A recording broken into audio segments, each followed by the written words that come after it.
যুগে যুগে ইসলামী আন্দোলনগুলো ধ্বংস করার জন্য একদল লেবাসধারী মুখোশধারী গাদ্দার লোকেরা ইসলামী আন্দোলনকে পিছন থেকে ছুরিকাঘাত করেছে। এই চরমোনাই পীর যুগে যুগে বাংলার জমিনে যতবারই ওলামাকে একত্র হয়েছে, আন্দোলন করেছে, তাদের পিছন থেকে ছুরি মেরে ইসলামকে ধ্বংস করেছে। আসসালামু আলাইকুম ওয়া রাহমাতুল্লাহ। সুপ্রিয় দর্শক, লাস্ট খবর পাওয়া পর্যন্ত জামাতে ইসলামী চরমোনাই পীরকে 50টা আসন দিতে চেয়েছে এবং চরমোনাই পীরের যে বৈঠকটা হয়েছে শুরা সদস্যর বৈঠক, সেখানে লাস্ট তারা চেয়েছে 70 আসন। জামাতে ইসলামী দিতে চেয়েছে 50, তারা চেয়েছে 70। মানে এই 20টা আসনে এখন জোট ভেঙে যাচ্ছে। মানে চরমোনাই পীর বের হয়ে গিয়ে একা একা নির্বাচন করবে। আচ্ছা, এখন চরমোনাইয়ের পীর এবং জামাতে ইসলামী জোটবদ্ধভাবে কাদের অভিজ্ঞতা বেশি, এটা নিয়ে একটু আলোচনা করি। জামাতে ইসলামী কিন্তু আওয়ামী লীগের সাথে জোট করে আওয়ামী লীগকে ক্ষমতায় নিয়ে গেছে, বিএনপির সাথে জোট করে বিএনপিকেও ক্ষমতায় নিয়ে গেছে। জামাতে ইসলামীর কিন্তু জোটের অভিজ্ঞতা অনেক, কিন্তু চরমোনাই পীরের অভিজ্ঞতা নেই। চরমোনাই পীরকে যে 50টা আসন দিতে চেয়েছিল, জামাতে ইসলামের নেতাকর্মীরা, ভোটাররা এমনভাবে কাজ করত, সর্বোচ্চ হয়তো ফেল হলে 5টা আসন ফেল হতো, 45টা আসনে এমপি মন্ত্রী হতে পারত চরমোনাই পীরের দলের নেতাকর্মীরা। কিন্তু চরমোনাই পীর এককভাবে যদি নির্বাচন করে তাহলে কয়টা আসন পেতে পারে? আমরা এ পর্যন্ত যা জরিপ দেখেছি সেখানে মনে হয় না একটাও আসন পাবে। কারণ চরমোনাই পীরের যেগুলো ভালো ভালো আসন সেখানেও জামাতে ইসলামী প্রার্থী দিয়ে রেখেছে। যদি এককভাবে নির্বাচন করে জামাতে ইসলামী, তো সেখানে প্রার্থী আছেই, ভোট কেটে ফেলবে, হতে পারবে না। তো আপনাদের মতামত কি সেটা কমেন্ট করে জানিয়ে দেবেন। আর একটা কথা বলি, সেটা হলো জামাতে ইসলামের যেই এই জোটের যে অভিজ্ঞতা, আপনারা ইতিমধ্যে এনসিপির কয়েকজন নেতাকর্মীদের মুখে শুনলেই বুঝতে পারবেন।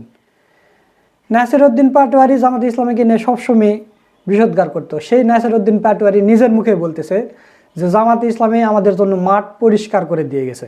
মাঠটা অলরেডি জামাত ইসলাম প্রস্তুত করে রেখেছে। দাঁড়িপাল্লার জায়গায় সাপলাকুলিটা রিপ্লেস হবে এবং ইনশাল্লাহ আমাদের 8 আসন, জয়ী আসনগুলোর মধ্যে ইনশাল্লাহ একটি থাকবে। এবং জামাতে ইসলামের মহিলারা এখন পর্যন্ত ঘরে ঘরে গিয়ে আমার জন্য ভোট চাচ্ছে, নাসিরউদ্দিন পাটোয়ারির জন্য ভোট চাচ্ছে। জামায়াত ইসলামের সাথে কাজ করছি, তারা একলিপ্তি মাঠে আছে এবং তারা কাজ করছেন। আমাদের বিভিন্ন জায়গায় সমন্বয় সভা হচ্ছে। আগামী 1-2 দিনে আমার আসনে সকল সমন্বয় সভা হয়ে যাবে। সবাই মাঠে কাজ করার শুরু করে দিয়েছেন। তো ওনারা আমাদেরকে ভালো সাপোর্ট দিচ্ছেন। এখানে যে বিএনপির সাথে জোট হলে যেমন বিদ্রোহী প্রার্থীর সম্ভাবনা, এগুলা নাই। তারপরে টাকা দেওয়া লাগে, এটা লাগে না। ওনারা নিজ থেকে কাজ করতেছেন, মহিলারা বাড়ি বাড়ি যাচ্ছেন। তো এটা ভালো, আলহামদুলিল্লাহ আমাদের জোটটা ভালো হয়েছে এবং এর মাধ্যমে আমরা বড় ধরনের সাপোর্ট পাচ্ছি। এবং জামাতে ইসলামের বড় বড় যেগুলো নেতা যারা রোকন, তারা নাসিরউদ্দিন পাটোয়ারিকে নিয়ে গণসংযোগ করতেছে। কিন্তু চরমোনাইয়ের সাথে যদি জোট হয়, দেখা গেল যে চরমোনাইয়ের পীরের মুরিদারা যে এলাকায় আছে সে এলাকায় জামাতের একজন প্রার্থী দেওয়া হয়েছে। আপনার কি মনে হয় যে চরমোনাইয়ের মুরিদেরা জামাত ইসলামীকে ভোট দিবে? আর যদি দেয়, কত পার্সেন্ট ভোট দিবে? আমার তো মনে হয় না যে 50%ও ভোট দিবে না। কিন্তু জামাতে ইসলামের নেতাকর্মীরা চরমোনাই পীরকে ভোট দিবে যদি সমঝোতায় যেত।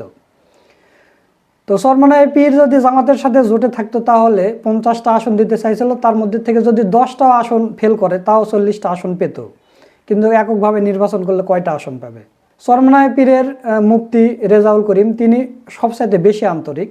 আজকে যে মিটিংটা হয়েছে সেই মিটিংয়ে নাকি ফয়জুল করিম সাহেব ছিলেন না। মিটিংটা ভালোভাবে শেষ হয়েছে এবং জোটবদ্ধ থাকারও সিদ্ধান্ত হয়েছে। কিন্তু বাসায় যাওয়ার পর নাকি মুফতি ফয়জুল করিম, এর সাথে রেজান রফিকি আছে, কয়েকটা বক্তা আছে এবং এই হাবিবুর রহমান মিসবাহ, এরা আছে মুফতি ফয়জুল করিমের সাথে, এবং এখান থেকেই জোটটা ভেঙে যাওয়ার পথে। তো চরমোনাই পীর যদি জামাতের জোট থেকে বের হয়ে যায়, জামাতে ইসলামের কিন্তু প্লাস পয়েন্ট, এখানে জামাতের কোনো ক্ষতি নেই। হয়তো কয়েকটা আসনে প্রার্থিতা দেয়নি, সেখানে এনসিপির প্রার্থিতা দেওয়া আছে, সমস্যা নেই। মনে করেন 50টা আসন জামাতে ইসলামী যে চরমোনাই পীরকে ছেড়ে দেওয়া লাগতো, সেই 50টা আসনে জামাতে ইসলামী নিজে নির্বাচন করতে পারতেছে। এটা কি অন্যের চাইতে নিজে করা ভালো নয়? জামাতে ইসলামী নিজে 50টা আসনে সেখানে প্রার্থিতা দিতে পারতেছে, নির্বাচন করতে পারতেছে, এটা তো জামাতের জন্য প্লাস পয়েন্ট। চরমনায় চলে গেলে আমাদের সমস্যা কোথায়, জামাতের সমস্যা কোথায়? কোনো সমস্যা নেই। এখন আসি চরমনায় পীর যে ৭০ আসনের নিচে আসবে না, তো ৭০ আসন তারা কোন প্রেক্ষিতে চায়? আপনারা ন্যারেটিভের জরিপ দেখেছেন, ন্যারেটিভের জরিপে জামাত ৩৩, ৩৪ বিএমপি, এনসিপি ৭ এবং চরমনায়ের পীর ৩। তো 3% হলে জামাতে ইসলামী যদি ধরেন 190 হয়, তাহলে 3% এসে কত আসে? আচ্ছা গেল। অনেকে বলতেছে, মানে চরমনায় পীরের মুরিদেরাই বলতেছে যে ন্যারেটিভের জরিপ আমরা মেনি না, আমরা নিজেরা জরিপ করবো। তারা কি করলো?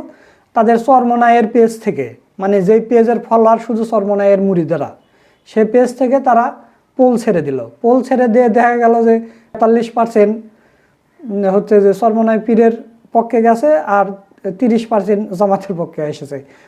ওই জরিপই নাকি সঠিক জরিপ। রাহিবুর রহমান মিসবা, এই মূর্খরা নাকি আবার এমপি পদে দাঁড়াবে, এই মূর্খরা এই সংসদে যে মন্ত্রিত্ব করবে। ওই খানকায় বসে তসবি টেপা আর মন্ত্রিত্ব করা এক, বলেন? আচ্ছা গেল, এরা মানতেছে না, ন্যারেটিভের জরিপ মানতেছে না। অথচ ন্যারেটিভের আগের ইতিহাস দেখেন, এই ছাত্র সংসদ নির্বাচনের যতগুলো 5টা বিশ্ববিদ্যালয়ের ছাত্র সংসদ নির্বাচন হয়েছে, ন্যারেটিভের জরিপ হুবহু মিলে গেছে, যতগুলো জরিপ করেছে সব মিলে গেছে।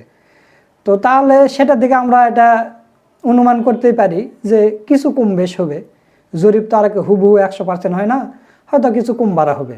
তো ধরেন চরমনায় পীর যেখানে 3% পেয়েছে, সেটা নয় আরও 2% বেড়ে 5% হবে।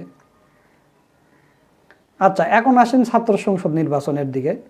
চরমনায় পীরের যে 70টা আসন যাচ্ছে, তাহলে তো জামাতে ইসলামের ছাত্র সংগঠন, ইসলামী ছাত্র শিবির 5টা বিশ্ববিদ্যালয়ের ভূমিধস বিজয় করছে, মানে সবগুলো পদই ধরতে গেলে তাদের, মাত্র কয়েকটা বাইরে থেকে পেয়েছে।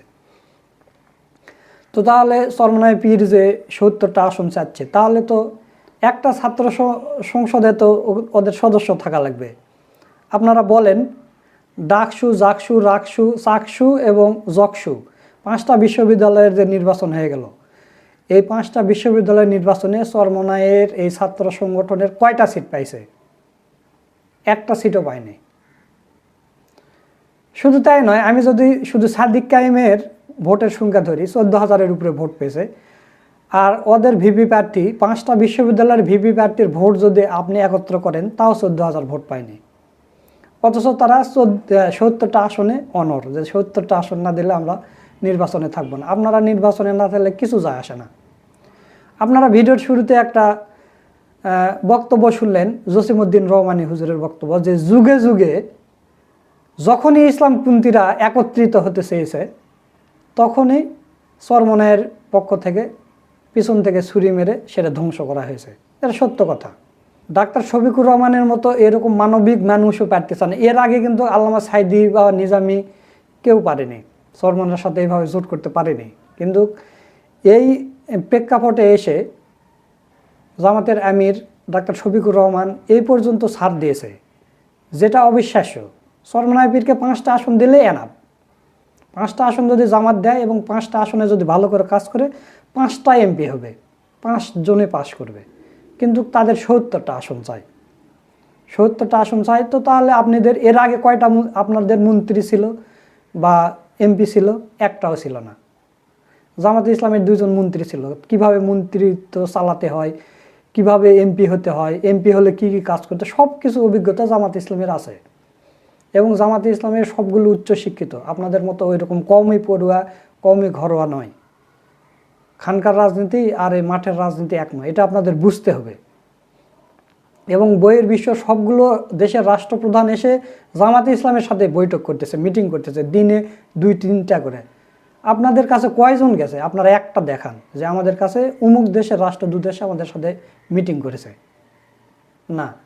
তো তাহলে আপনারা বাস্তবের কাছ থেকে বের হয়ে যাচ্ছেন। আপনারা বের হয়ে গেলে কিন্তু জামাতেরই উপকার। আপনারা মনে করতেছেন যে জামাতের ক্ষতি করতেছে, না, জামাতের আপনারা ক্ষতি করতে পারবেন না। 50টা আসন যে জামাত আপনাদের দিতে চেয়েছিল, সেই 50টা আসনে জামাত নিজে নির্বাচন করলে জামাতের পক্ষে আরও কত ভালো হবে। এই দিকে আছে 190, আরও যদি 50 হয় তাহলে তো জামাতের প্লাস পয়েন্ট। আপনি মনে করতেছেন যে আপনি জোট ভেঙে দিয়ে ক্ষতি করতেছেন জামাতের, না, ক্ষতি না, আপনার ক্ষতি আপনি করতেছেন। আপনি 50টা আসন দিলে 45টা আপনি এমপি পেতেন, না হলেও 40টা পেতেন। জামাতে ইসলাম এইভাবে কাজ করে। আপনাদের একটাই উদাহরণ দিলাম, এই নাসির উদ্দিন পাটোয়ারি, সে জামাতে ইসলামের বিষোদ্গার করেছে, এবং আক্তার হোসেন, সেও জামাতে ইসলামের বিরুদ্ধে কথা বলতো, তারপরও তার গণসংযোগ করতেছে জামাতের নেতাকর্মীরা। জামাতের নেতাকর্মীরা এই জোট রাজনীতির খুবই কৌশলী, খুবই পারদর্শী এবং খুব অভিজ্ঞ। বিএনপির সাথে জোট করে দীর্ঘদিন ধরে জোট করে তারা মন্ত্রী হয়েছে, এমপি হয়েছে, আপনারা সবাই জানেন। তো প্রিয় দর্শক, এখনও জামাতে ইসলামের বড় বড় নেতাকর্মীরা আশাবাদী যে এই 11 দলীয় জোটে চরমোনাই পীর থাকবে। বিকাল 4টায় আমি যখন এই ভিডিওটা পাবলিশ করব, সেই সময় জামাতে ইসলামের আমির 11 দলীয় জোটের নেতাকর্মীদের নিয়ে আসন বন্টন চূড়ান্ত করবেন এবং মিডিয়ায় বলে দিবেন। তো তখনই জানা যাবে। এবং আমরা জানতে পেরেছি যে চরমোনাইয়ের পক্ষ থেকে কেউ এখানে আসবে না, 11 দলীয় জোটে কোনো প্রতিনিধি তারা পাঠাবে না। তার মানে তারা জোট থেকে চলে যাচ্ছে। তারপরও জামাতে ইসলামের নেতাকর্মীরা, উচ্চ পর্যায়ের নেতাকর্মীরা চেষ্টা করতেছে যে চরমোনাই পীরকে যেন রাখা যায়, রাখলে এটা ভালো হয়, আর চলে গেলে জামাতের জন্যই উপকার হবে। আপনারা মনে করেন না যে ক্ষতি হবে? 40টা আসন, 45টা আসন বা 50টা আসনে যদি জামাতে ইসলামী নিজে নির্বাচন করতে পারে, ভালো হবে না? আপনারাই বলেন। তো দর্শক, চরমোনাই পীর যদি এককভাবে নির্বাচন করে তাহলে কয়টা আসন পেতে পারে অবশ্যই কমেন্ট করে জানিয়ে দেবেন। ভিডিওটা ভালো লাগলে শেয়ার করবেন। সকলকে ধন্যবাদ। আসসালামু আলাইকুম ওয়া রাহমাতুল্লাহ।